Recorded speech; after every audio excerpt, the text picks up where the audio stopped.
If I were the devil. If I were the devil.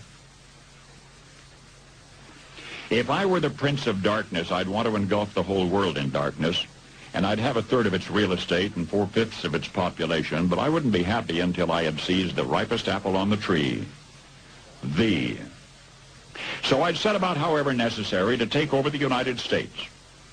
I'd subvert the churches first. I'd begin with a campaign of whispers. With the wisdom of a serpent, I would whisper to you as I whispered to Eve, do as you please. To the young, I would whisper that the Bible is a myth. I would convince them that man created God instead of the other way around. I would confide that what's bad is good and what's good is square. And the old I would teach to pray after me, Our Father, which art in Washington.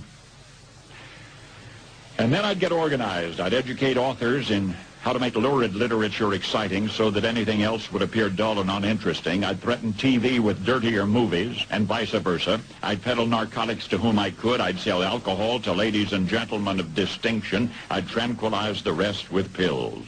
If I were the devil, I'd soon have families at war with themselves, churches at war with themselves, and nations at war with themselves, until each in its turn was consumed. And with promises of higher ratings, I'd have mesmerizing media fanning the flames. If I were the devil, I would encourage schools to refine young intellects, but neglect to discipline emotions. Just let those run wild. Until before you knew it, you'd have to have drug-sniffing dogs and metal detectors at every schoolhouse door. Within a decade, I'd have prisons overflowing. I'd have judges promoting pornography.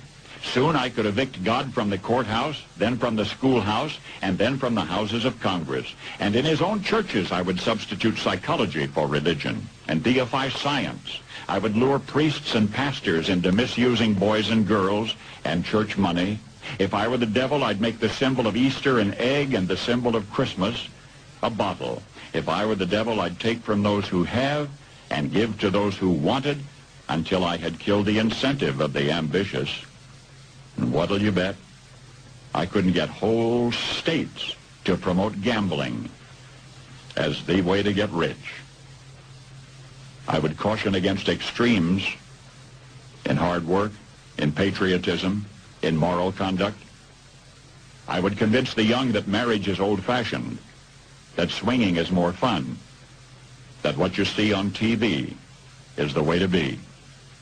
And thus I could undress you in public, and I could lure you into bed with diseases for which there is no cure. In other words, if I were the devil, I'd just keep right on doing what he's doing.